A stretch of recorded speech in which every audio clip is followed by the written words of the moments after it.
Ever get that feeling? Like you want to make a difference, but the Yeah. spotlight, yeah, no, not your I thing. know exactly what you mean. Maybe you're more comfortable being the strategist, Yeah. the quiet force behind the scenes. The brains of the operation. Well, today's deep dive might surprise you Oh, why is that? because we're looking at Batman through that lens. Batman. Really? Yeah, the whole Dark Knight thing. Interesting.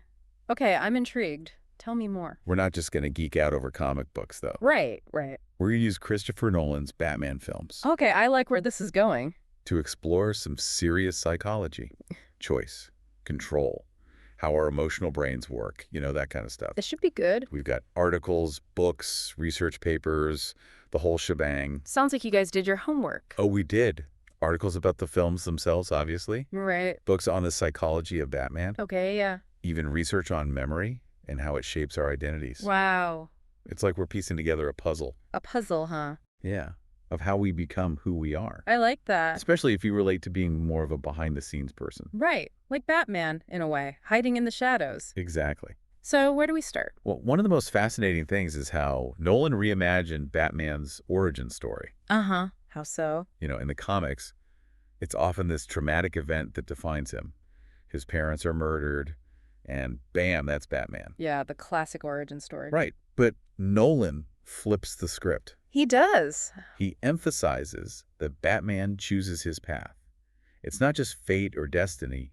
It's a deliberate decision. That's a huge difference. It really is. He's not just reacting to trauma. He's actively shaping his response to it. Interesting. It makes him more human, in a way. Totally. And it's a powerful idea. Yeah. Especially for our listener who might identify with wanting to control their own narrative. Absolutely. To make choices, even in the face of difficult experiences. That's It's the- about taking ownership. It is. And this actually reminds me of how different the Joker's origin is in Nolan's The Dark Knight compared to, say, Tim Burton's Batman. Oh, yeah. Good point. In Burton's film, Jack Napier becomes the Joker because he falls into a vat of chemicals. Right. It's almost accidental. It is, yeah. Like, it just happens to him. But Heath Ledger's Joker, Yeah. he revels in the mystery. Mm-hmm. He tells different stories about his scars. Like, he's choosing his own past. Exactly. That's such a great observation. Thanks. It really highlights how Nolan wants us to focus on the psychology of choice, even for a villain like the Joker. Right. It's not about what happens to you. It's about how you interpret it and how you respond to it. Exactly. It's a powerful message. It is.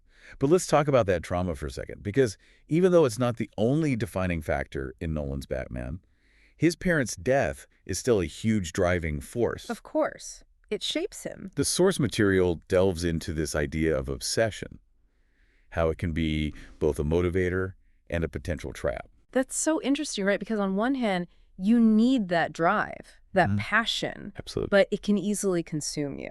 And what's fascinating is that the book we read specifically states most Batman characters don't technically have OCD. Really? Yeah, because their obsessions don't usually cause them distress. Interesting. So it's like saying you can have healthy obsessions. Precisely. Things you're deeply passionate about that drive you in a positive way. Right. So how do we know if our obsessions are healthy or not? It's all about recognizing that line between healthy passion and something that becomes all-consuming, something that prevents you from moving forward. I think our listener can relate to that. Wanting to make a difference, being dedicated to a cause, but also maybe struggling with those tendencies to overthink, overanalyze, maybe even isolate yourself a bit. Oh, absolutely. It's easy to get lost in your own head. You're like the person who stays up late researching every angle of a problem, while everyone else has clocked out hours ago. Yeah.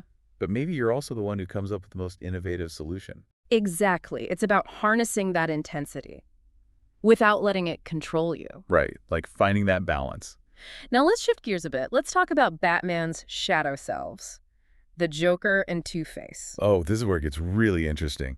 Because on the surface, they seem like total opposites of Batman. They do, don't they? But they represent these extreme versions of his fears, like distorted reflections of his own potential. Okay, I'm listening. The Joker embodies chaos, randomness, complete disregard for rules.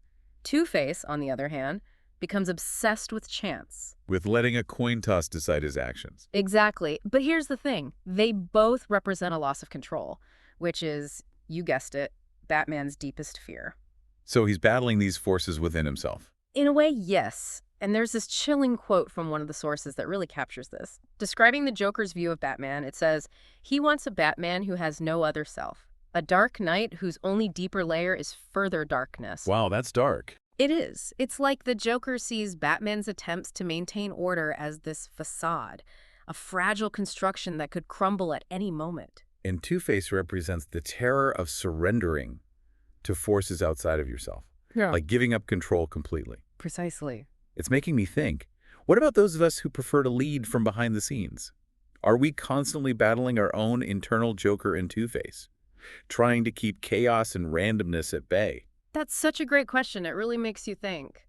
How much of our desire for control stems from a fear of those darker impulses within ourselves? And when does that control become too rigid, too isolating? Right, because like Batman, we might wear masks to protect ourselves, to project an image of strength and composure. But those masks can also prevent us from connecting authentically with others. That's such an important point. It actually brings us to this incredible concept that the source material dives into. Memory reconsolidation. Okay, now we're getting into the really fascinating stuff. Right. It's a process where reactivating an old memory can actually make it temporarily malleable. Yeah, like changeable, allowing for change. Wait, hold on. So you're saying we can actually change our memories? Exactly. Not just suppress them or try to forget them, but actually alter them. That's the idea. That's incredible. Is this like science fiction or something? Nope. This is real neuroscience. It's the basis for many therapies that help people overcome trauma and negative thought patterns. Wow. Mind-blowing. But how does it work? Give me the breakdown. Okay, so think of it like this. When you access a memory, it's like opening a file in your computer. Okay, I'm with you. While that file is open, you can edit it, make changes, and then save it again. Makes sense. Memory consolidation is similar. By reactivating a memory, you can introduce new information, new perspectives that can change the emotional charge associated with that memory. So it's not about erasing the memory. It's about changing how it makes you feel. You got it. This is like those aha moments in therapy, right? Exactly. Yeah. When you suddenly see your past in a new light. Wow. Okay, so how does this relate to Batman? Because he's clearly haunted by the memory of his parents' death. Right. So could memory reconsolidation offer him a way to heal? Maybe.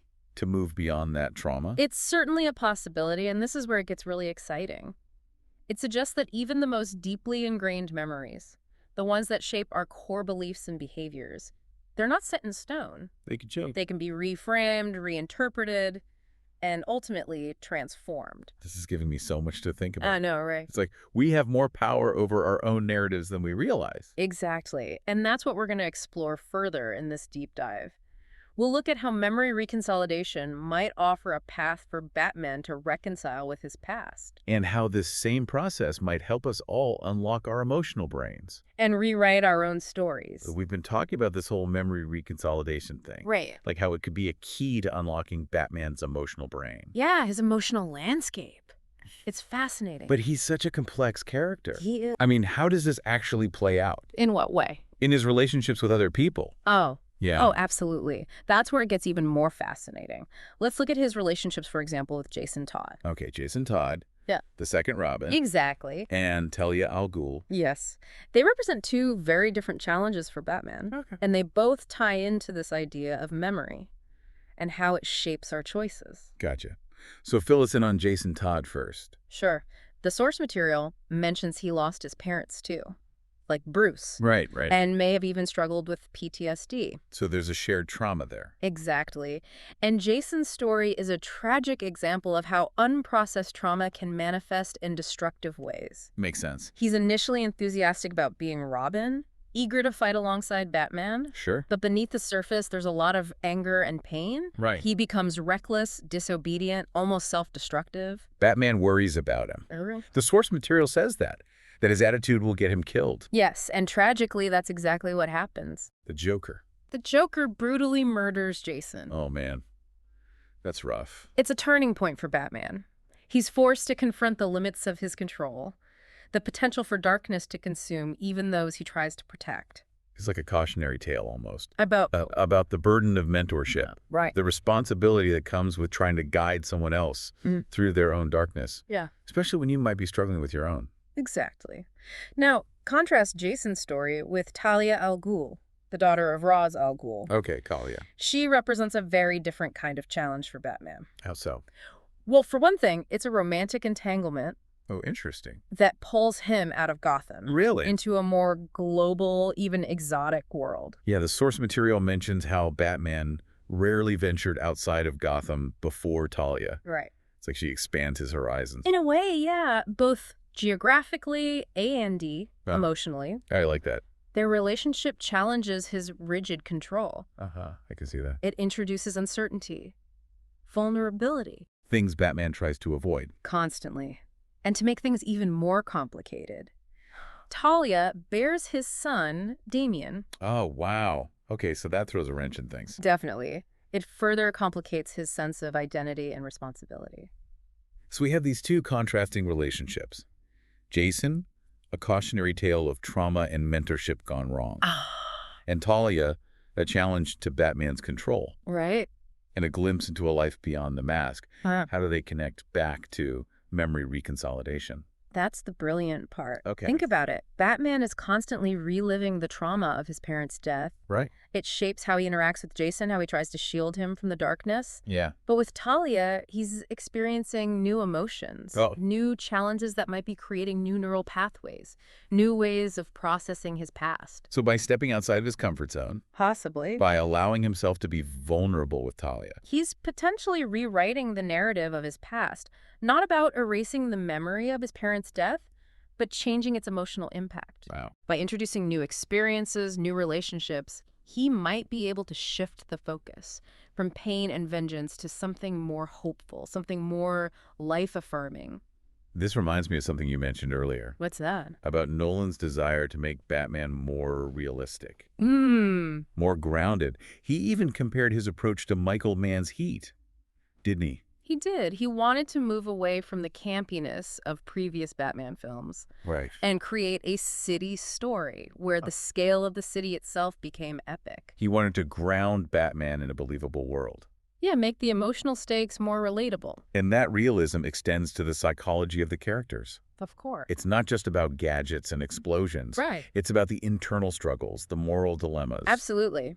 Nolan's Batman is haunted by guilt, doubt, and the constant fear of failure. He's not a perfect hero. Right. And that's what makes him so compelling. He's constantly questioning his choices, battling his inner demons. So it's not just about escapism. It's about confronting those darker aspects of ourselves, those inner conflicts we all face, and maybe even finding a way to overcome them. Precisely. And that's where memory reconsolidation becomes such a powerful concept. It suggests that we're not trapped by our past, that we have the potential to change, to evolve, to become something more than the sum of our experiences. Okay, so we've talked about memory, trauma, relationships, realism. What about the ending of Nolan's Batman trilogy? How does it all come together? That's where it gets even more intriguing. In The Dark Knight Rises, Batman faces his ultimate challenge, Bane, a villain who represents both physical and ideological strength. Okay. Bane breaks Batman, both literally and figuratively. Oh, wow. Forcing him to confront the limits of his own power. And there's that whole political undercurrent in that film. Right. So, right. People have interpreted Bane's message as being either left-wing or right-wing, depending on their perspective. True. Nolan himself has said that the film wasn't intended to be political, but to explore the dangers of demagoguery and the primal fear of chaos. Okay. Yeah. But it's interesting how it unintentionally taps into those anxieties. Yeah. About social order, about the fragile line between civilization and anarchy. Absolutely. So how does Batman ultimately overcome Bane? Does he just punch his way out of this one? Not exactly. He has to dig deep. Yeah. Tap into that inner strength that we've been talking about. But more importantly, he has to learn to let go. He has to accept the possibility of failure, even death. Wow. It's only by surrendering to the unknown that he's able to find a new path forward. And that path leads him. Where exactly? That's the thing. The ending is kind of ambiguous. Does he die? Retire? What happens? Nolan leaves it up to us to decide what happens next. Really? There's evidence to suggest that Bruce Wayne might have faked his death, that he found a way to shed the mask and live a normal life. Wait, hold on. So after all that, after all the pain, the sacrifice, he chooses to walk away from being Batman. It's definitely open to interpretation, but think about what that means. in the context of memory reconsolidation. Maybe by confronting his deepest fears, by letting go of control. He was able to rewrite his own story. He was able to find a way to heal, to find peace. It's like he finally broke free from the prison of his past. Mm. And maybe that's the ultimate message of Nolan's Batman. Which is? That even those of us who feel trapped by our experiences, who prefer to operate behind the scenes, we have the power to change our narratives. Exactly. And that's where we're going to pick up in the next part of our deep dives. We're going to explore this concept of retroactive causality, how the future can actually change the past, and what that means for our own potential for growth and transformation. You've really got me thinking about this whole idea of rewriting our narrative. It's powerful stuff, right? We talked about Batman, how his relationships, his experiences could actually be reshaping his memories through this reconsolidation thing. Yeah. But you mentioned something about the future influencing the past. Now that's where my brain starts to melt a little bit. It's definitely a mind-bending concept. It is? The source material calls it retroactive causality. Retroactive causality. And it's actually a key idea explored in one of Nolan's other films, Interstellar. Interstellar, right. Space travel, wormholes, all that. I remember loving the visuals, but honestly, some of the science went right over my head. It can get pretty complex. It did. So can you give us the ELI 5 version? Like, explain it to me like I'm 5. Sure. The basic idea is that time isn't necessarily linear. Okay. The choices we make in the present can ripple back and affect events in the past. It's like dropping a pebble in a pond. Okay, yeah. The ripples spread outwards in all directions, not just forward. Okay, that's an image I can grasp. But how does this tie back to Batman? Or even to our listener who might be thinking, what does space travel have to do with my life? Right. Well, here's where it gets really interesting. Think about Batman's choice. Yeah. To become a symbol of hope. Okay, yeah. He's fighting for a better future, not just for Gotham, but for himself, too. Right. What if those actions, that dedication to creating a more just world, what if they're actually sending ripples back in time? Ripples, like lessening the grip of his childhood trauma. Exactly. So you're saying that by choosing to be Batman, by striving for a better future. He's actually changing the way his past affects him. Whoa. It's like his present actions are healing his past self. Exactly. And that's the mind-blowing potential of retroactive causality. It's a lot to wrap your head around. It suggests that we have more agency than we realize. Our choices today, they can not only shape our future, but redefine our past as well. Okay, I'm starting to get it. Good. But how does this apply to someone like our listener?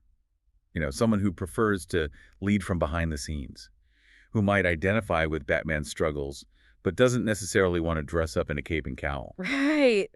That's the key question, isn't it? It's about recognizing that even small acts of courage can have a ripple effect, of choosing hope over despair. Okay, yeah. Maybe you're not saving Gotham City, Right. but you're mentoring a younger colleague, volunteering your time, or simply striving to be a more compassionate and understanding person. In your everyday life, those choices, they create positive ripples, not just in your future, but in your past as well. This is making me think about all the times I've felt stuck, defined by past experiences that I couldn't seem to shake. This idea, this retroactive causality thing, it's incredibly empowering. It is empowering. It suggests that we're not passive victims of our circumstances. We have the power to choose, to act, and to create a future that heals our past. For our listener who's been on this deep dive with us, what's the takeaway message? What's the one thing we want them to walk away with? I think it's this. You have more power than you realize. You have the ability to choose your path, to confront your fears, and to create a future that resonates back and transforms your past. And maybe, just maybe, like Batman, you can find a way to shed the mask, to embrace your authentic self, and become the hero of your own story. That's a great way to put it. This has been The Deep Dive, a journey into the depths of Batman, memory, and the masks we all wear. Until next time, keep exploring, keep choosing hope, and remember, the future is yours to create.